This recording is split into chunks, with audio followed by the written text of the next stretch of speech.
to each step just to rephrase where we're at. 'Cause there were like 9 points. We touched on all of these 9 points. So. Okay.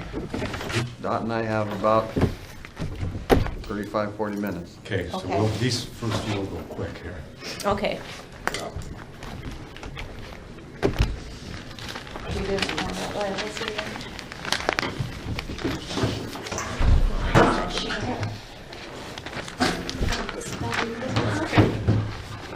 How are you guys? Good. Is this chair reserved I for can sit someone? here. Nope. Oh, you don't mind? I'm not scared of you. I know everybody. Okay.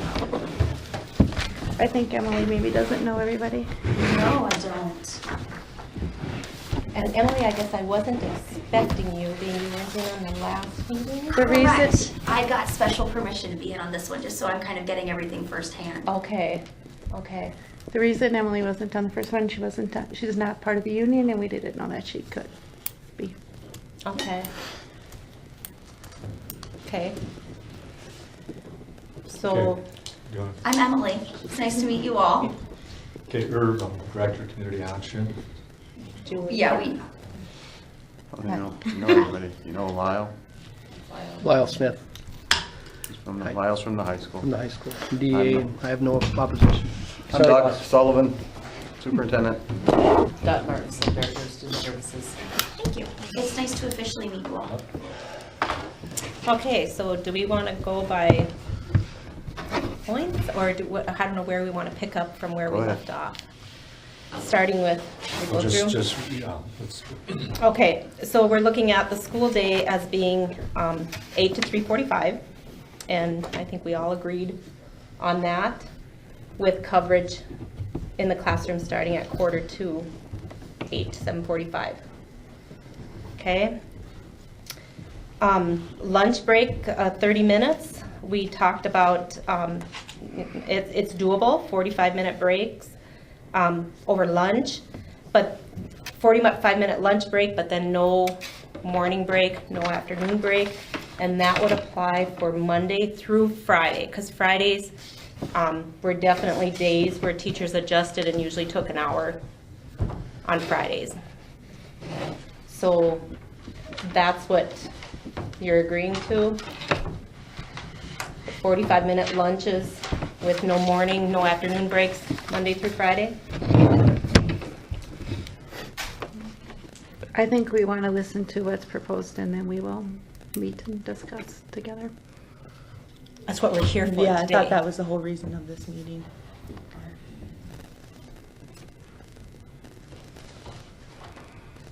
I don't know, I need clarification. I don't know if there's choices here. I wasn't aware there was choices either. I thought we were asked to address some things and we're working to address them, and I thought Ms. Johnner was going to explain how they're being addressed. So if you would just proceed, please. Okay. So that's what it'll be, the 45 minutes, and then Monday through Friday, no breaks. Friday schedule, preparation, I mean, correct us if we're wrong, and Irv helped me with this, because we kind of did the This gets math there. confusing. Yep. On Fridays, the issue with the prep time, because of the 4 days planning, you have 6 instructional hours of prep for Fridays, okay? So when we figure that out, do you want to take that part over, his math? Well, the contract says an hour and a half for each contact day, so we only have 4 child contact days, Monday through Thursday, so that would total 6 hours of prep time on Friday. And your day is 7 hours on Fridays. So basically, we kind of have. In a month. Right. So there's 1 extra hour each Friday of non-prep time for 4 weeks. It's roughly 4 hours a month. And those 4 hours would cover The TLC, the TLC. professional development. Because the total of the TLCs are only 3 hours for the month. Just as a clarification, the district is not conceding that professional development is not preparation. Okay. Okay. Okay? So that is part of prep then, right? I think it would depend on the nature of the activity. Okay. And then the pyramid nights, parent committee nights, we figured in what Irv was talking about, that additional time then of instructional time would cover those 5 nights. You know, because within that instructional prep time is, I mean, the fact that there are 3 assistants in there every Friday to support that instructional prep time is pretty significant as well. And so, yeah, so on the pyramid nights, we included 5 different nights there. We included the open house. Open house, 3 parent nights, and the And the picnic. picnic, the end of year picnic for the children. And can you repeat what you said about that? With the 6 instructional hours of prep, well, now it's more, 7 hours a week. And then how did you explain that, Irv? So Over 9 months. over 9 months, there'd be 9 hours. So your Fridays would only be 6 hours. You would only work 6 hours on Friday, just your prep time.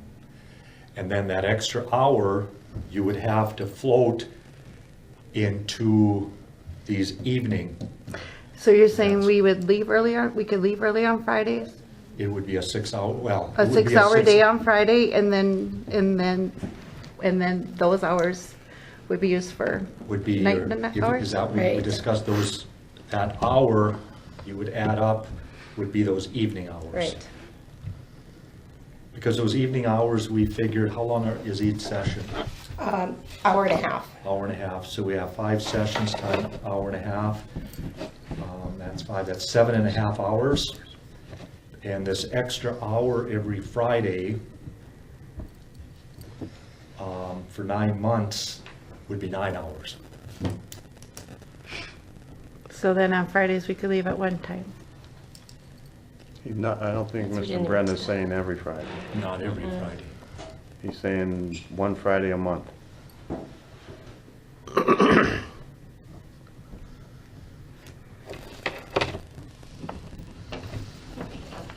So one Okay. Friday a month, we could leave at, or what would be the schedule on that one Friday a month? Again, we'd have to figure out how Yeah, many, we'd have to. based on how the calendar is set up for next year, the nights that we have evenings, we'd have to estimate how much time it would be for the year, and then that's how we would adjust those Fridays. But on Fridays, there would only be 6 hours of that would count as prep time. Because there should be an hour and a half for each contact date.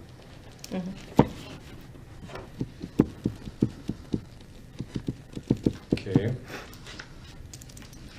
And number 5, the working every evening weekends. I don't know how to address that when you have your instructional prep time.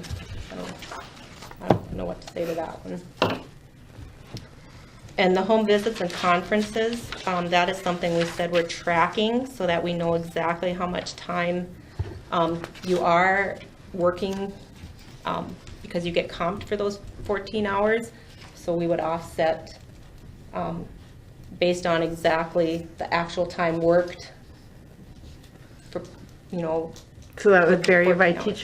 from teacher to teacher then? I think that it's safe to say that the ECC is unable to address item number 5 until they've collected their data. Right, right. And we'll leave it at that. And the Or data item- we- Item 6. yeah, the Okay. data we have up to now, we're not seeing a lot of evening times. It varied, It definitely varies varied by teacher. Yeah. Okay. Okay. Number 7 is the same thing. I mean, on what we have there, go until 7 or 8 PM most of the time.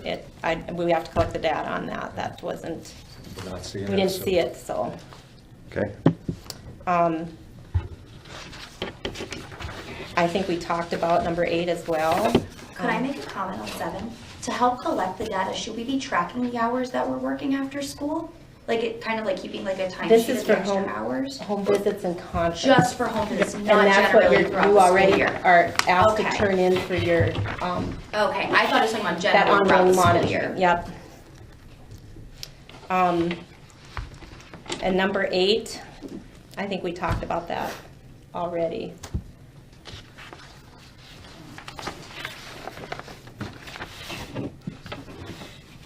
And again, it's with the number of special needs children in the rooms, but, you know, you have the teacher, you have 3 assistants, and sometimes you have a 5th person, And so. in at least 1 to 2 days, there is 5 adults in that classroom for And is this. that something, I was just gonna ask, something that's going to continue for next year? We don't know. Because the ratios are pretty high, because the maximum child, or the classroom size is 17. And as we were talking, rarely do you have 100% attendance. So if you have 1 or 2 students absent, you're down to 15. And some days you have up to 5 people in there. So it's like a 1-to-3 ratio, possibly 1-to-4. But the difficulty comes when there's more than one-on-one. So then the assistants do have other responsibilities aside from that one-on-one. And like for the afternoon, I'm gonna now have 3 one-on-ones, but I have only 3 of us in the room because somebody's on bus and they don't get back till 1:30. So then that already leaves me short with the one-on-one, plus we do toothbrushes, so they're setting tables and doing all that, so that's down to 2 assistants. So they're not always available to take. So yes, there is that ratio, but there are a lot of other things going on in the room.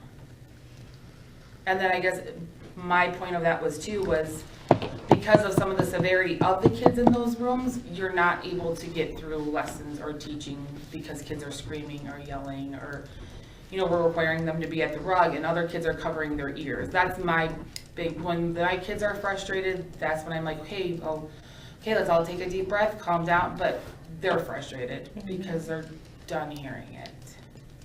So yes, we have the assistants, because that keeps getting brought up, but like I said, and they're with a kid who cannot be on their own. And knowing the demographic of special education throughout the whole school district, what would you like what would ideal situation?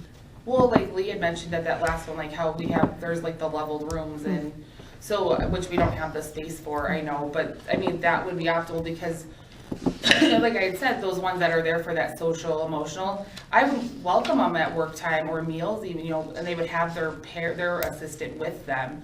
So, you know, like in the district, they have that one that stays with them and goes to the classroom. And then when that's not an appropriate setting for them anymore, they can go to that other separate room and do their academic skill lesson there. So whatever level they're at. That way, we're not trying to, if I have, you know, 3 different one-on-ones, so I have to make a lesson, and then differentiating is fine, but when I have to come up with complete, like 4 to 5 different lessons for one lesson, then that's where the time-consuming part also comes. So would it be nice to have somewhere where those kids were, so they're not in there all day, like I said, they're coming into the room to get that social piece, but then for the core instruction time, that way we're able to more prepare the kids for kindergarten, I think we have to look at the philosophy of the Head Start program and at this age for children, and looking at really focusing on developmentally appropriate practices. So yeah, you might have some children that are ready to hear that 20-minute, 20 to or longer minute large group activity that they could attend, but having that teacher awareness of, okay, I don't have the whole group, so I'm going to have to adjust my strategy. I might have to shorten this, and then because they get almost a full hour of their free choice time, that's when I'm going to really focus on scaffolding skills for these children that are ready for kindergarten to ensure that their skills are developed. I think the differentiation piece really needs to be supported through their play, because we know that's how young children learn best, is within the play setting. So I think, you know, that can be adjusted in instructional practices to meet the needs of those children within your classroom. And that's, I'm not saying even ones that are able to sit for that long, I'm not making them sit that long to adequately prepare for kindergarten. But could I get more done with them to make sure they're really ready? Absolutely. If just for that 10, 20 minutes a day, the small group lesson, if that's 10 to 15 minutes and that large group is 10 to 15, that's only a half hour a day that, those kids wouldn't be in there. And those are the ones that are, completely just not paying attention, that just aren't participating, like they're not knowing what's going on. I'm not talking about, like what I said before, like not just a behavior or, a ADHD or something. It's like the severe. Developmentally, it's not appropriate for them to be a part of specific lessons. So you have to create something completely new for them, which is fine, but then when you have a couple of different students like that, you're taking away all that extra help. So then you don't have a teacher working with each table. That's what I've had issues with. But you have the Sounds like that's support what you're of the saying. special ed I staff was gonna to say the special support ed that, making those accommodation modifications so that they can be part of it and doing something that would be at their developmental level. Right, and they have a large caseload, I know too, and they're extremely busy, and I'm grateful for what they do, please know that, like, they're awesome. But I mean, they don't always have the time between assessing, and I know right now it's all the outcomes testing that they have to do. They don't always have time. So then, and even with us scaffolding and instruction within that work time, so with all those indicators and high scope, that's 38. So essentially, that's like creating 38 mini lessons for each kid. Oh, and we have between 30 to 34 kids. No, those 38 indicators are really what the Excuse me a curriculum. minute. I'm sorry for interrupting. Okay, What does this conversation about instructional delivery have to do with an individual's caseload? That's what it got turned to. My point I is, don't think Julie turned it to anything. well, I didn't turn it to anything. So let's focus on number 9, please. So, my understanding is the caseloads are within your requirements from Head Start. yeah, I mean, I don't know how to respond.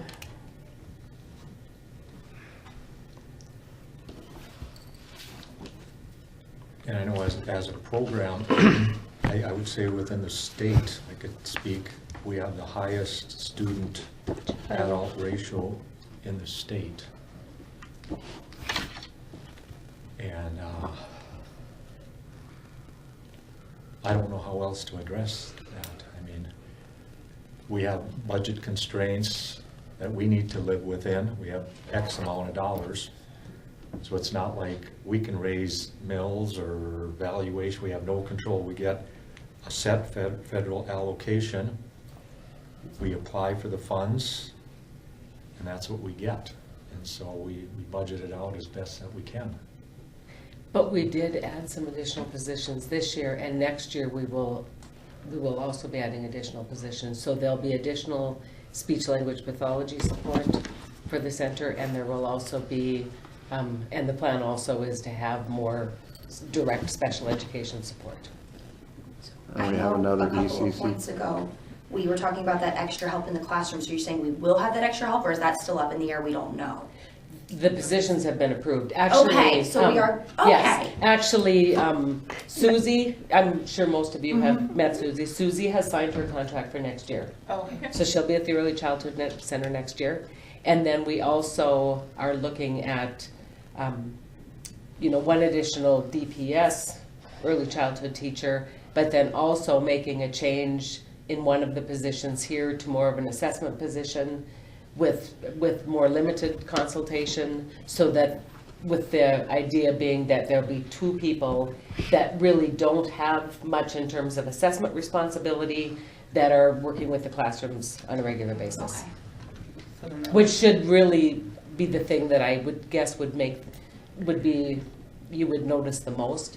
Because with the transition, with the kids program and with the outcomes and the other things, reevaluations that come up, or just community students that are referred, or Head Start students, that assessment piece does pull your special ed people away a lot. So we are addressing that too. Dr. Sullivan. Yes.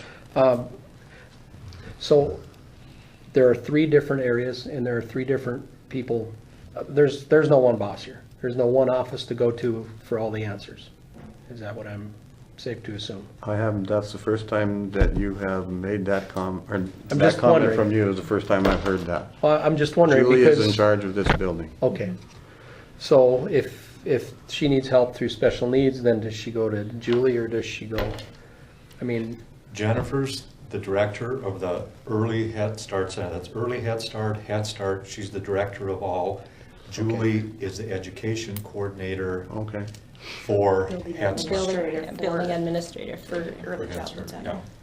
so we go to you first and then you, okay.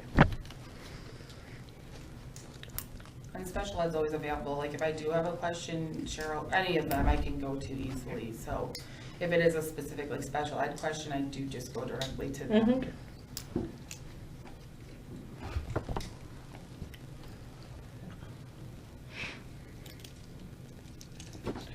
Any other questions, Mr. Smith? I don't have any, no.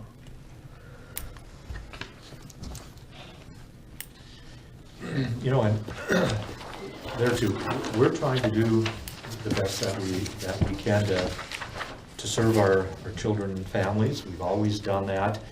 And, you know, it takes buy-in, it takes commitment of staff. And I don't care which profession you're in, that's the nature of the game. And is every minute gonna be fair and equal? Probably not, but, I mean, we are here to help our families and the children. We have to remember that. And we're trying, we made an attempt to address whatever we could in here, but we need the same thing in return too. You know, we set the date 8 to 3:45. That does not mean 8:30 to 3:45. It does not mean 8 to 2:10. It says 8 to 3:45. And so we ask that you comply with that as best that you can. 45 minutes lunch, we're going to do the best that we can to provide you the 45-minute lunch. We'll have the assistants there to fill in. So kind of went through this, and there's things that we have some flexibility, and we'll work with that. I don't doubt the commitment of any of us teachers to the program or wanting, I guess for me, it was more of the fairness of being treated just, if we're a Dickinson Public School employee, just that we're all treated fairly per the negotiated agreement that Dickinson Public Schools has for us teachers. So like when we come on and then we still have all the responsibilities through community action on top of that, but then there's no clear communication on that as well, because we're just told to sign this paper and then there's all of those responsibilities.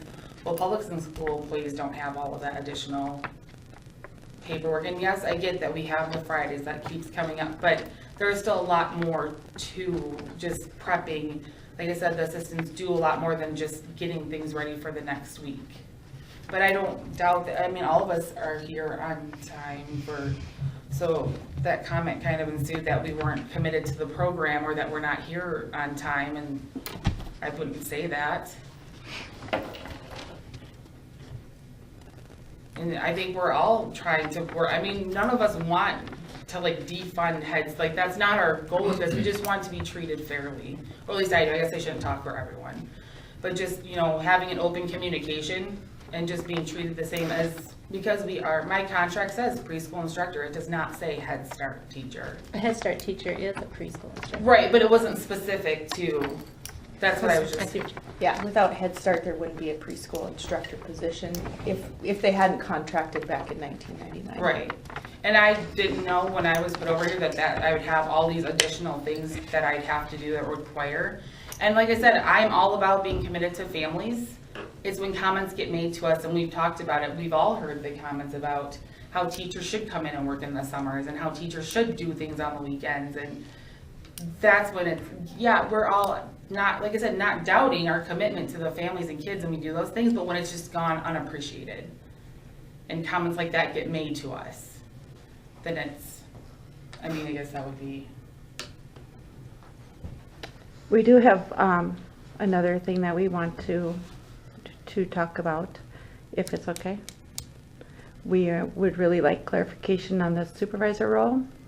We do not feel that we're supervisor. We feel like we're supervisors in name. And when it's time to do evaluations on the paras, but we feel as a supervisor, we should then maybe be involved in interviews and in assigning paras to classrooms and things like that, which was on the job description of the community action when I started, and was changed. I'm not aware that it's a common practice by the district to have teachers on interview committees for classified personnel. We do that for teaching positions, we do that for administrative positions. It was something that was on the community action job description when I signed it in the beginning. And then it was We're a very changed. small So program. I'm just gonna be really direct. This really sounds contradictory to me. On one hand, community action is demanding too much of your time, and now you want to give more time because I know that all these interviews don't happen during the school day. Well, then we feel that if that's the case, we feel like the assistants do not view us as supervisors. They view Julie, she's the interview person, and as the supervisor, and go to her often before us. Do you guys? You sign off on all Agree. of their leave slips so that you have a thorough understanding of who's gonna be gone, who's gonna be in your room. That's Losing true. that would really impact your classroom.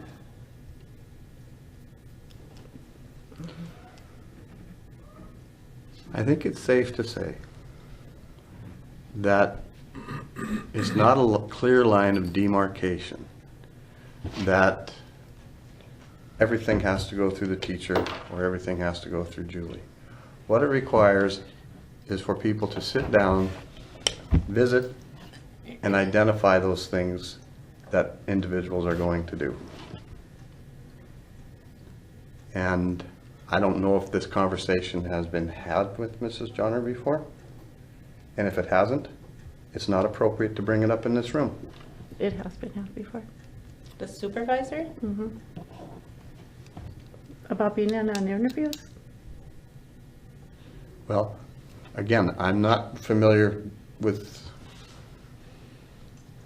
community action Head Start very much, but I don't even know if that's Julie's decision. It isn't. I don't think that is Julie's decision. I would assume you have a board, We have a board and we have and policies, we have a that process. it would be something that would need to go through Mr. Bren, and then if he thinks that it's necessary, to have a conversation with his board about it.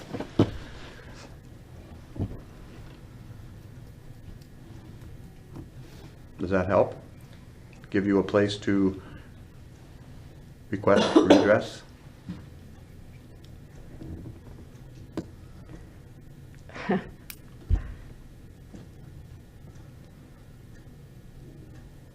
So I'm sure Mr. Bren would be more than willing to have a conversation about that.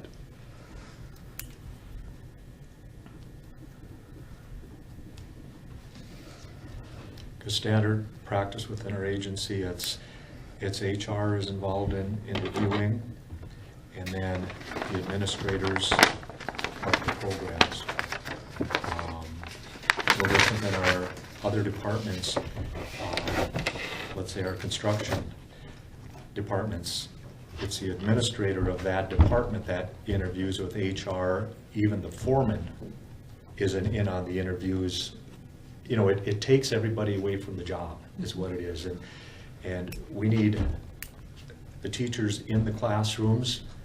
As Dr. Sullivan mentioned, a lot of this is late in the afternoons. It could be early mornings. There's a lot of scheduling that goes, planning to arrange interviews. It Well, does I take a would lot of assume time. summer is also a heavy hiring. Very Mhm. busy, yeah. Yeah, we probably hire But 12 to 20. I assume I'm safe in saying that you'd be more than willing to have the conversation. Yeah.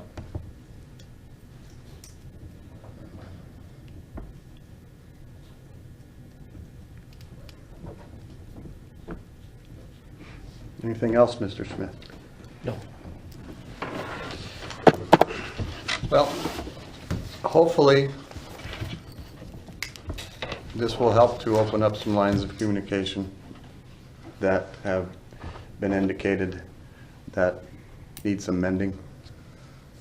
But I will say this, as diplomatically as I can, I'm sensing a lot of unhappiness.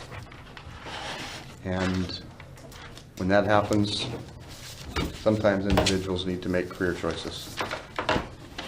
So, thank you. Thank you.